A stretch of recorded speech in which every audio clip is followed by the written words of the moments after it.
Salam Ustaz, saya mengalami sakit di tapak kaki kanan dan tumit. Tapak kaki kanan dan tumit. Ketika salat, saya coba berdiri dengan bertekan pada kaki kiri, menyebabkan kaki kiri juga sakit. Bolehkah saya berdiri di atas bantal ketika duduk untuk mengurangkan rasa sakit tersebut?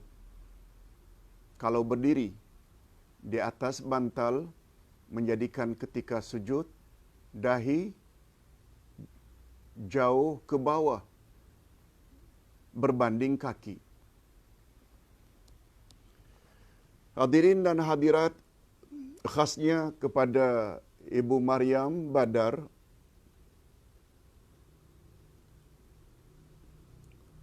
pilihan yang diberi oleh Nabi sallallahu alaihi wasallam kepada orang yang tidak mampu berdiri adalah duduk.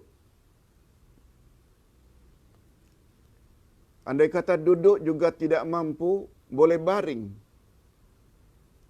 Mengapa mesti terus berdiri? Pasang bantal pula. Dan duduk, boleh duduk seperti biasa di atas sajadah, juga boleh duduk di atas kursi. Kaki akan rileks, lutut akan rileks.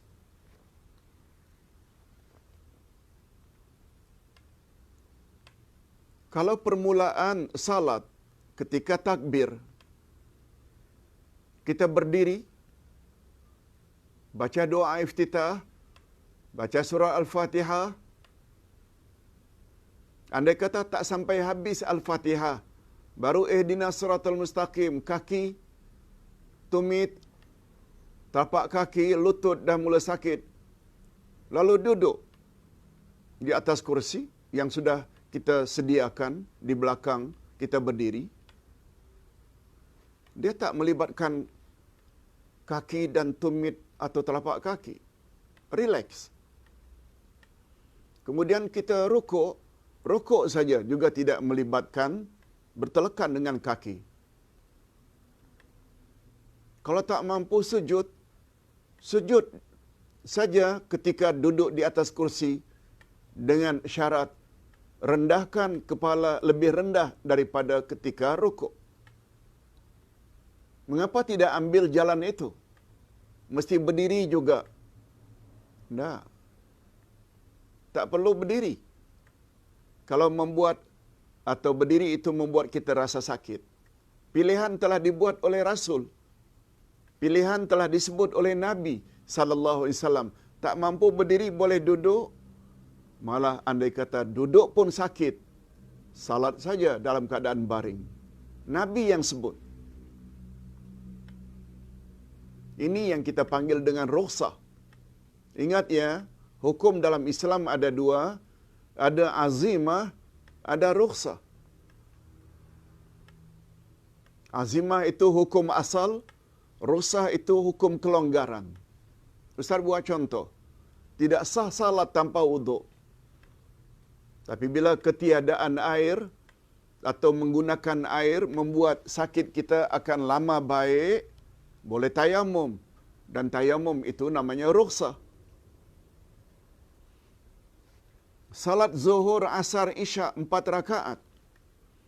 Tapi bila kita musafir, kata Nabi boleh qasar, malah boleh jamak. Itu namanya rukhsah. Itu jawaban Ustaz. Tak perlulah sampai kita nak cari bantal. Ustaz,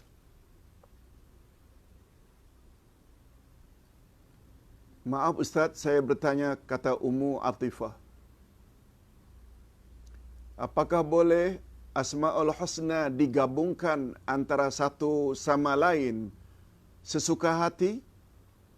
Atau perlu mengikut adab atau susunan tertentu? Terima kasih.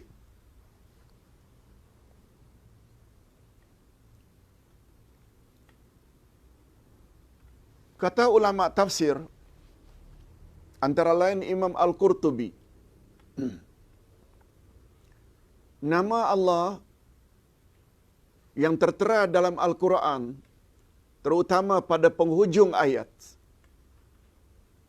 Jangan kita robah-robah. Ustaz buat contoh. Ayatul Kursi.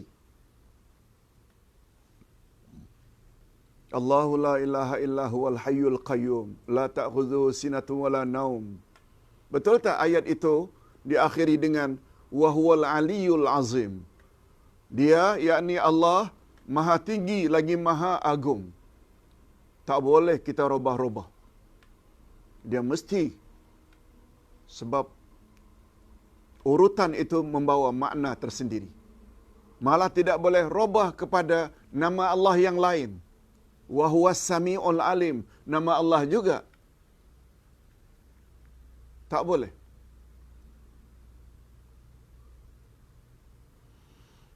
Tetapi apabila kita berdoa, kita digalakkan sangat agar berdoa menyebut nama Allah sesuai dengan permintaan kita. Panggil Allah ya Razzaq, ya Razzaq bila kita minta rezeki. Ya Razzaq, wahai Allah yang Maha pemberi rezeki, urzuqni, limpahkanlah rezeki kepadaku. Minta lembutkan hati, panggil ya Latif, ya Latif, ya Latif. Wahai Allah yang Maha lemah lembut, lembutkanlah hatiku. Ya Latif. Kalau minta dikasihani, disayangi, panggil ya Rahman, ya Rahim, irhamni. Ya Allah yang Maha Pengasih lagi Maha Penyayang, kasihilah dan sayangilah daku. Kalau boleh memanggil nama Allah sesuai dengan apa yang kita minta sesudahnya, lagi bagus. Tapi sebagaimana kita dah belajar sebelum ini, bila kita sebut ya Allah, itu bermakna kita telah menyebut semua al-asma'ul husna. Bila kita menyebut ya Rabb, semua kita dah menyebut sifat-sifat atau nama-nama Allah yang disebut dengan sifat subutiyah. Kalau kita sebut ya Hayyu ya Qayyum, seolah-olah kita telah menyebut semua nama Allah. Ya Hayyu itu subutiyah zatiyah, Al-Qayyum subutiyah fi'liyah.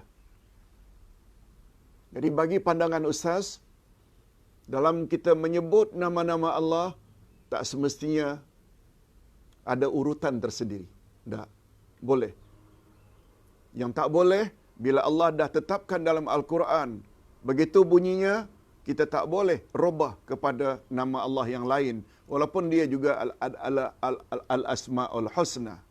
Okey, kita teruskan dengan pertanyaan berikut. Ustaz Syamsuddin Bukhari, kalau kita umrah dan haji dari Indonesia naik pesawat ke Jeddah,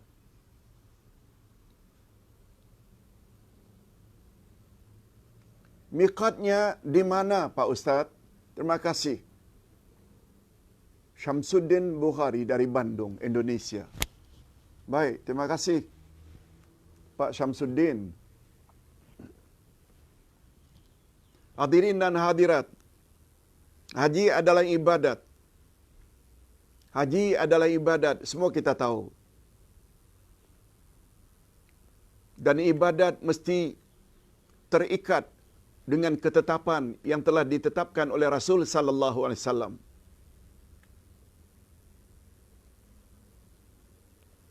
Ustaz buat contoh.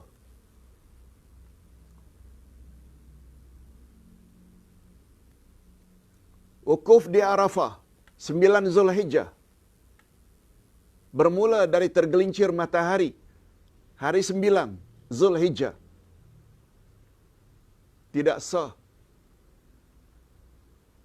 haji kita bila kita wukuf bukan 9 Zulhijjah. Apakah sebelum atau sesudah.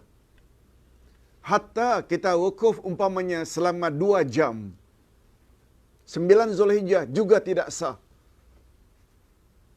Bila kita buat pada waktu pagi, umpamanya jam 8 hingga jam 10, tak sah.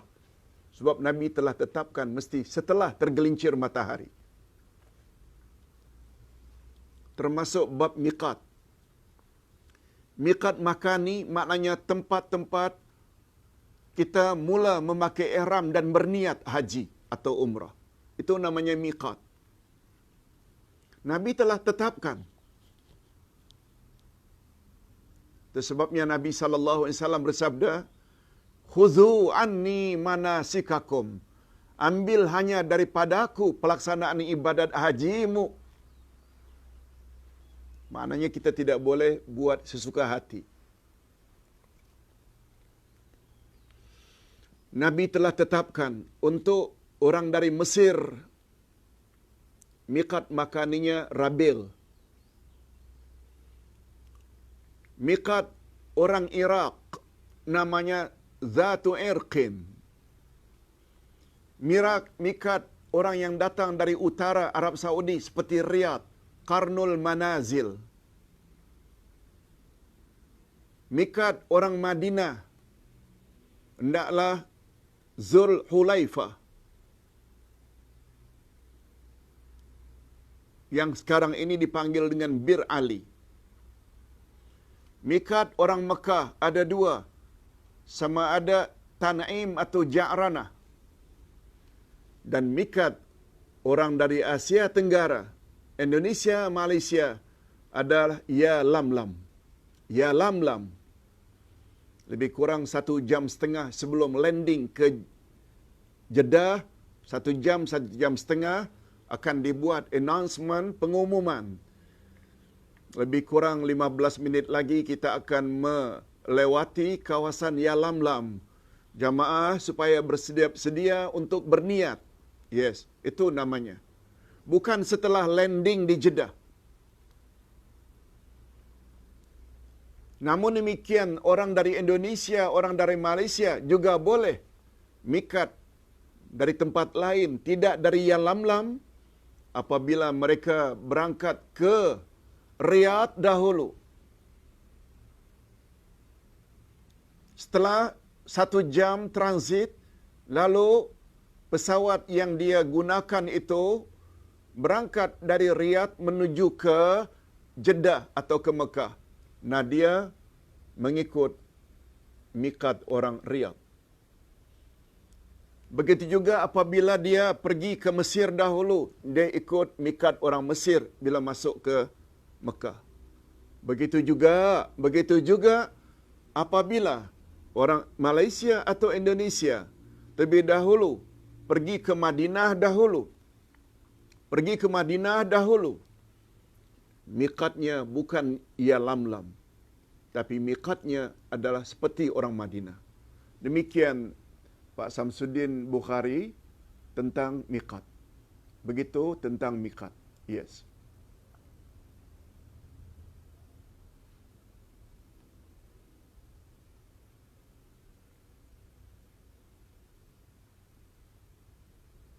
Okey, berikutnya. Ustaz, kata Zaitun Ismail, Assalamualaikum, minta pencerahan apa beza amalan yang kita beramal yang bersanad ijazah dengan amalan biasa tanpa bersanad atau ijazah. Hadirin dan hadirat, ini istilah yang selalu digunakan oleh sesetengah ustaz. Sesuatu amalan itu baru boleh diamalkan dan selanjutnya diterima oleh Allah apabila amalan yang kita lakukan itu kita telah diizinkan oleh ustaz yang mengajar. Bagi ustaz,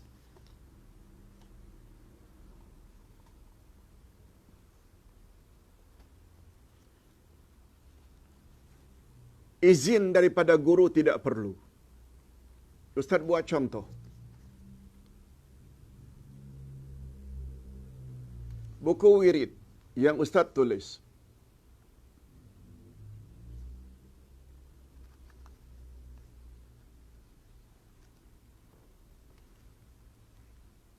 Ustaz sebut di sini Rasulullah sallallahu alaihi wasallam menyuruh agar kita membaca wirid pagi. Lalu ustaz letak di bawahnya footnote. Umpamanya amalan ini, wirid ini diriwayatkan oleh Abu Daud dan menurut Shu'aib dan Abdul Qadir Al-Arnaud syaratnya hasan. Bila kita sudah tahu bahawa sesuatu amalan itu diriwayatkan oleh seseorang dan sahih pula, amalkan saja dan tak perlu kontak ustaz yang menulis ini. Boleh tak ustaz saya amalkan? Mohon ijazah. Tak perlu. Ini pendapat majoriti dari kalangan para ulama Islam. Begitu juga istilah bersanad. Bersandar. Oh, dari Rasulullah kepada Abu Bakar, Abu Bakar kepada Umar, kepada Umar pada ini, sampai pada guru kita. Tak perlu. Bagi pandangan ustaz, minta maaf, tidak perlu. Amalkan saja selagi kita yakin bahawa itu sahih datangnya dari Rasulullah sallallahu alaihi wasallam. Okey, begitu Zaitun. Sofia Hud. Assalamualaikum ustaz. Semoga Allah Subhanahu wa taala beri ustaz kesihatan mengajar dan memberi ilmu kepada kami. Terima kasih. Bukan pertanyaan. Terima kasih Sofia. Ustaz, ada orang yang boleh melindungi, menutupi pandangan mata kepada perniagaan orang lain. Bolehkah berlaku hal begini? Apakah itu dikira sihir? Yes. Hadirin dan hadirat, perkara luar biasa, Ustaz ada sebut, ada 4. Bila perkara luar biasa itu muncul dari Nabi atau Rasul, namanya mukjizat. Tentu saja yang baik-baik belaka. Perkara luar biasa yang juga diperolehi oleh Nabi atau Rasul, tapi sebelum mereka diangkat jadi Rasul. Itu namanya irhas. Seperti umpamanya Nabi Musa, Nabi Isa boleh bercakap ketika dalam buaian. Luar biasa. Itu namanya irhas, bukan mukjizat. Ada namanya karamah. Karamah maknanya kemuliaan. Yang bahasa kita keramat. Dia muncul daripada para wali-wali Allah. Dia boleh sampai ke suatu destinasi dengan cepat. Dia boleh berjalan di atas air. Dia boleh ini sebagai kemuliaan yang datang daripada Allah. Itu namanya karamah. Dan ada satu lagi, perkara luar biasa tapi itu sihir. Dan sihir hukumnya syirik. Seperti umpamanya David Copperfield dapat menembusi dinding berjalan, dapat mengubah atau memindahkan satu bangunan ke suatu tempat yang lain. Kita nampak macam itu, macam betul. Itu sebenarnya sihir.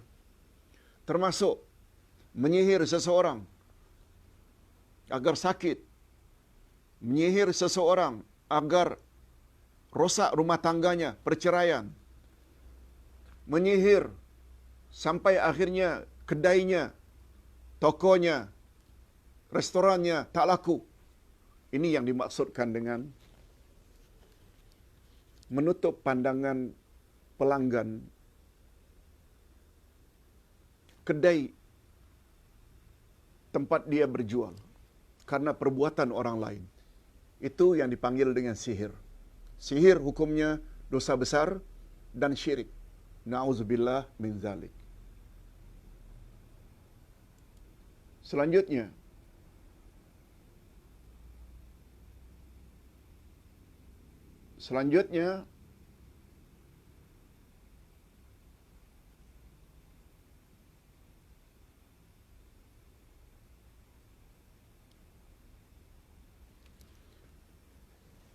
Ustaz, pada ketika ini neraka dan syurga huninya? Oh, Nurha Yati. Ustaz, hari ini syurga dan neraka sudah ada atau belum penghuninya? Jawabnya, belum ada. Itu sebabnya dulu kita ada sebut, setiap manusia akan melalui 5 alam. 5 alam.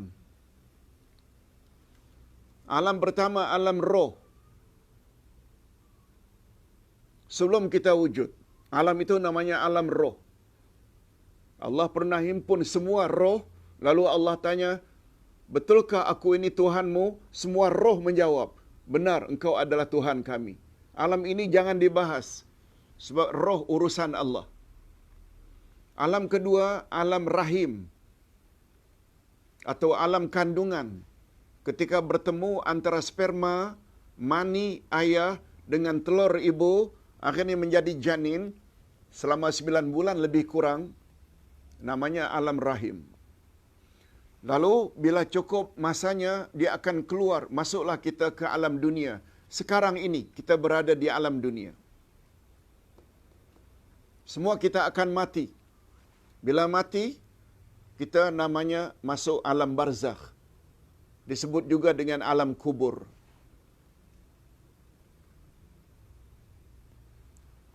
Bila terjadi kiamat, 2 tiupan ar-rajifah dan ar-radifah, kita akan dibangkitkan setelah tiupan sangkakala kedua, disitulah bermulanya alam akhirat. Amal kita akan ditimbang, kita akan meniti siratal mustaqim. Nah, setelah hisab, meniti siratal mustaqim, baru akan ada penghuni syurga dan penghuni neraka. Oleh sebab itu, hari ini baru ada alam barzakh. Jangankan kita berada di alam dunia, belum barzakh. Orang yang sudah berada di alam barzakh pun belum lagi masuk syurga. Itu sebabnya nikmat yang mereka perolehi di dalam kubur namanya nikmat kubur, bukan nikmat syurga.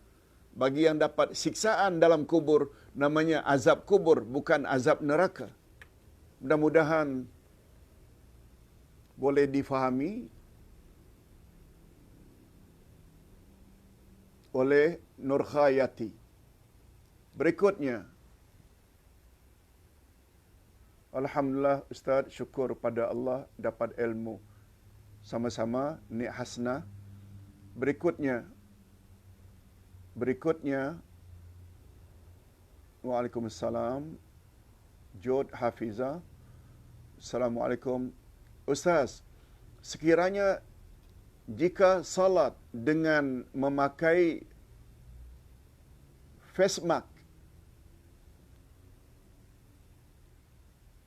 tutup muka, pakai mask, memandangkan kita salat di surau awam, adakah sah? Sah. Memakai mask, dia tidak ada kaitannya. Dia tidak membatalkan uduk, dia juga tidak membatalkan salat kita. Walaupun yang diwajibkan kita menutup aurat, semua kita tahu aurat yang mesti kita tutup, tapi sebagai tambahan kita pakai penutup muka atau mask, dia tidak membatalkan. Boleh, malah lebih selamat lagi. Apalagi pada saat ini kita malah termasuk salah satu SOP yang perlu kita buat, bawa sejadah sendiri dan pakai mask. Okey, ringkasnya salatnya sah. Terima kasih Ustaz Maryam Badar. Lili Lokman, salam Ustaz, kita sering dengar kelebihan jika kita dapati Haji Akbar. Penjelasannya pada zaman Rasulullah dulu. Adakah Haji Akbar? Orang selalu hubung kaitkan Haji Akbar itu apabila wukuf di Arafah pada hari Jumaat. Memang Rasulullah haji hanya sekali. Itulah yang pertama dan itulah yang terakhir. Dengan takdir Allah, wukufnya pada hari Jumaat. Lalu direka-rekalah hadis-hadis palsu. Siapa yang dapat haji akbar dengan maksud wukuf di Arafah pada hari Jumaat, maka dia dapat pahala sama dengan 70 kali naik haji. Tidak ada asasnya. Yang ada dasarnya dari Nabi sallallahu alaihi wasallam, Yaumun Nahri Al-Hajjul Akbar Yaumun Nahr. Haji akbar itu adalah hari Nahar. An-Nahru ini maknanya penyembelihan.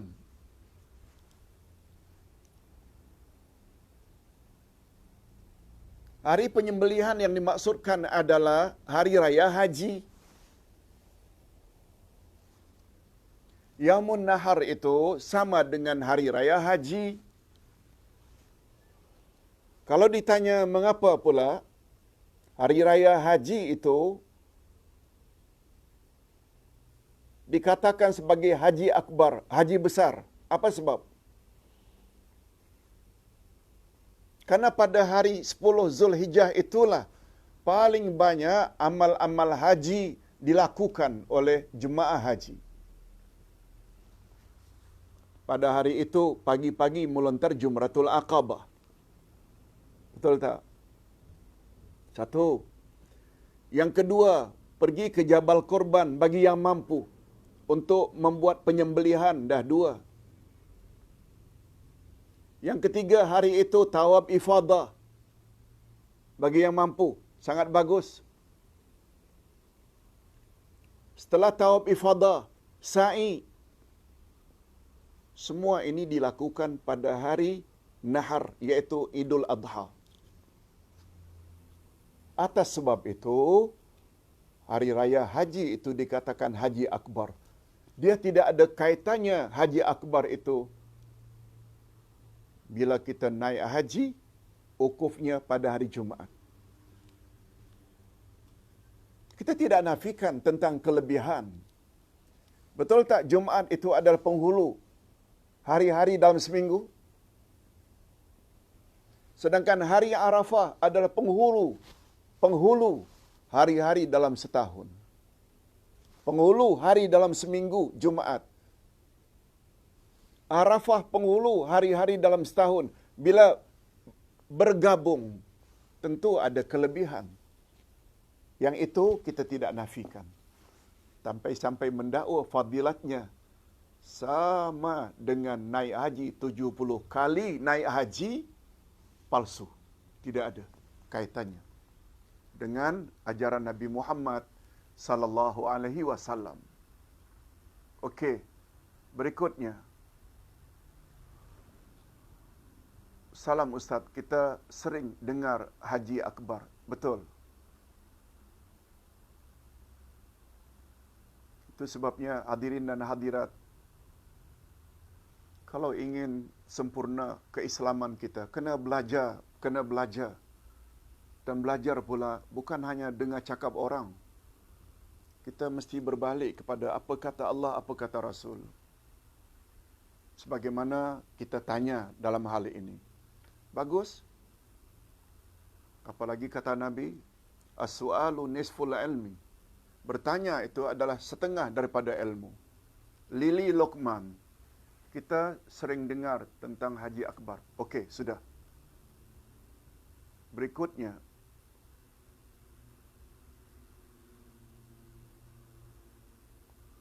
Harisun Zainuddin. Okey, alhamdulillah. Mudah-mudahan ilmu yang disampaikan berguna untuk semua jemaah. Alhamdulillah. Sofia Hud, Ustaz, berbalik kepada sanad atas sesuatu badan itu, maaf. Berbalik kepada sanad atas sesuatu ibadat itu, adakah kita harus tunggu kesahihannya dulu baru boleh kita lakukannya sebagai contoh ibadat yang tidak ada semasa zaman Nabi atau para sahabat. Oh, kalau yang dimaksudkan sanad itu mengetahui sesuatu dalil. Yes, kalau itu yes. Tapi apa yang Ustaz sebutkan tadi itu ada setengah-setengah ustaz. Awak tidak boleh amalkan sebelum saya izinkan. Awak mesti ambil sanad dari saya. Sanad maknanya sandaran. Tapi kalau yang dimaksudkan oleh Sofia tadi, kita jangan amalkan sesuatu sehingga kita tahu ada dalilnya, yes. Yang itu betul.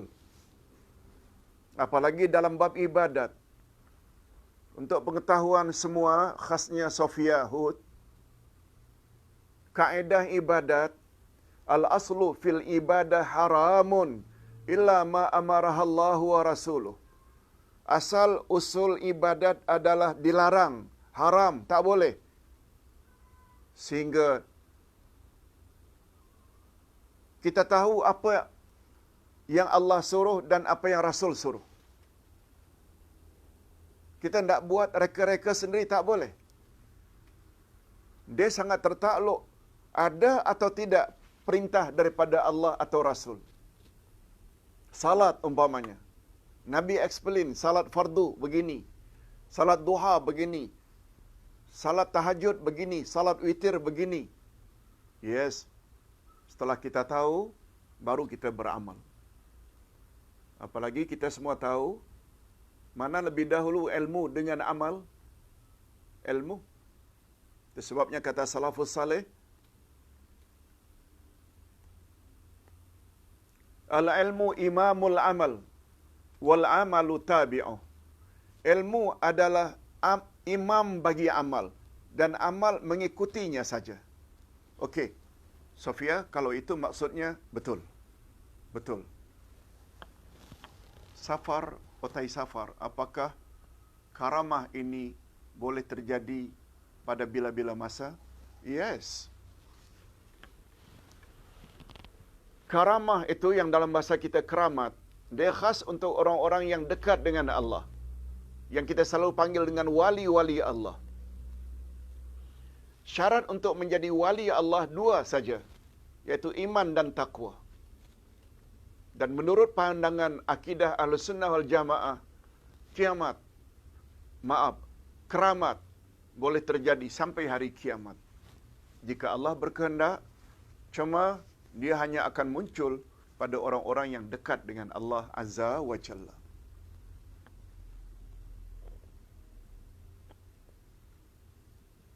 Zulkifli Rosli, alhamdulillah, syukur Ustaz dengan ceramah memberi ilmu, alhamdulillah. Dapatkah makluman apabila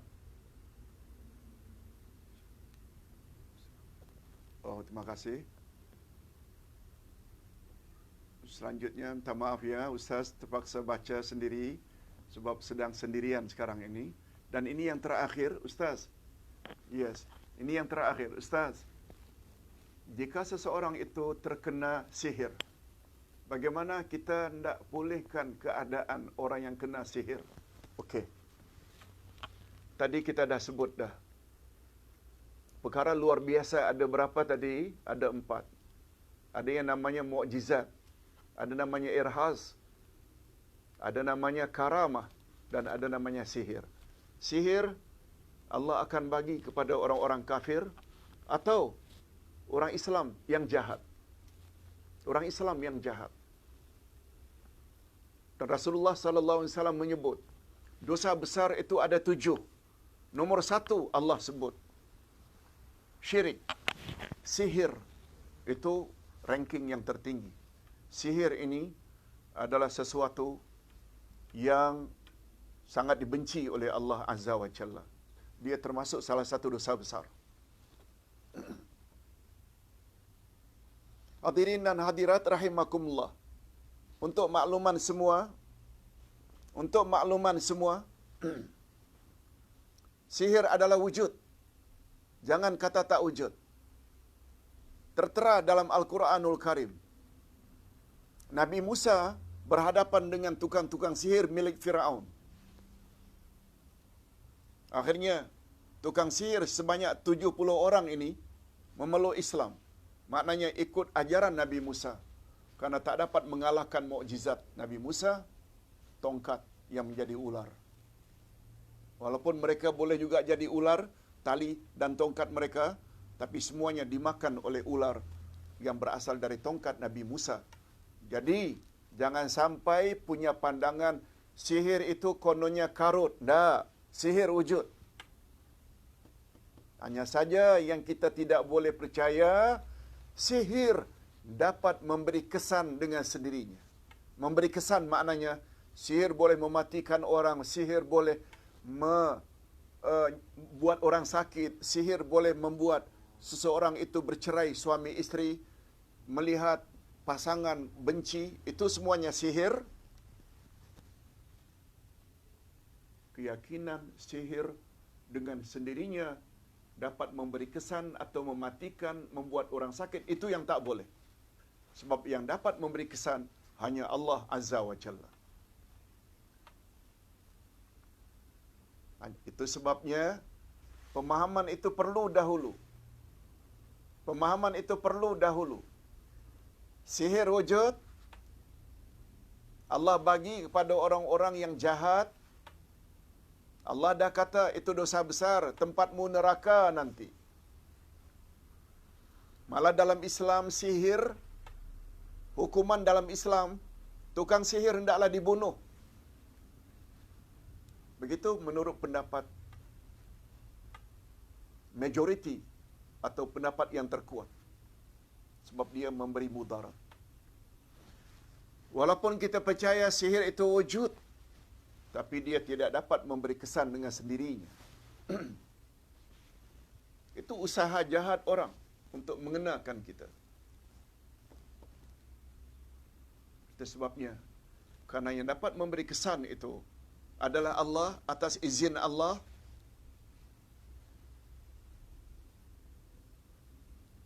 Itu sebabnya tawakal kepada Allah sangat perlu. Tawakal kepada Allah sangat perlu. Definisi sihir adalah kerjasama antara orang jahat dengan syaitan. Kerjasama antara orang jahat dengan syaitan. Syaitan akan laksanakan apa yang dia hajatkan untuk membuat seseorang itu jadi sakit, sesak nafas, merasa sakit, dadanya macam ditucuk-cucuk. Tapi dengan syarat, orang tersebut mesti patuh dengan kehendak syaitan. Ini yang semacam MOU. Kesepahaman antara orang jahat dengan syaitan. Nah, sekarang kita umat Islam, orang yang beriman. Siapa yang boleh protect kita? Allah saja. Ini yang dimaksudkan dengan tawakal. Serahkan diri kepada Allah. Minta pada Allah. Nah, karena sihir ada kaitannya dengan syaitan, apa kata Allah? Mintalah pertolongan pada Allah. Itu sebabnya kata Imam Ibnul Qayyim, A'udzu billahi minasyaitanir rajim. Aku berlindung kepada Allah daripada syaitan yang direjam. Mengapa kepada Allah? Ini falsafah ini perlu kita tahu. Ustaz ulang sekali lagi. Sihir adalah kerjasama antara orang jahat dengan syaitan. Sihir tidak dapat memberi kesan dengan sendirinya tanpa keizinan dari Allah. Oleh sebab itu, kalau ingin mendapat protection, perlindungan daripada gangguan syaitan, dekatkan diri kepada Allah. Cuma kata Imam Ibnul Qayyim, mengapa kepada Allah? Takut dari gangguan syaitan. Jawabnya begini. Syaitan boleh lihat kita dan kita tidak boleh lihat syaitan. Sebab dia makhluk ghaib. Lalu kita minta protection. Lalu kita minta perlindungan kepada Allah. Mengapa pada Allah? Allah nampak syaitan. Syaitan tak nampak Allah. Allah Subhanahu wa taala boleh hancurkan syaitan anytime. Oleh sebab itu, bila minta perlindungan daripada gangguan syaitan termasuk sihir, bukan ke bomo, bukan kepada dukun. Betul tak bomo dan dukun syaitan nampak dia dan dia sendiri tak nampak syaitan? Betul tak syaitan boleh tempeleng bomo suka-suka hati? Tapi syaitan tidak boleh berbuat apa-apa terhadap Allah. Di situ powernya. Itu sebabnya untuk terhindar daripada sihir, baca Ayatul Kursi, baca 3 Qul, baca ayat Quran, baca surat Yasin, baca surah Al-Kahfi, baca. Semuanya itu memohon perlindungan daripada Allah Azza wa Jalla. Ustaz kira untuk kali ini cukup sampai di sini dulu. Juga pertanyaan sudah selesai. Okey. Mudah-mudahan apa yang kita sampaikan ini ada jugalah manfaatnya. Segala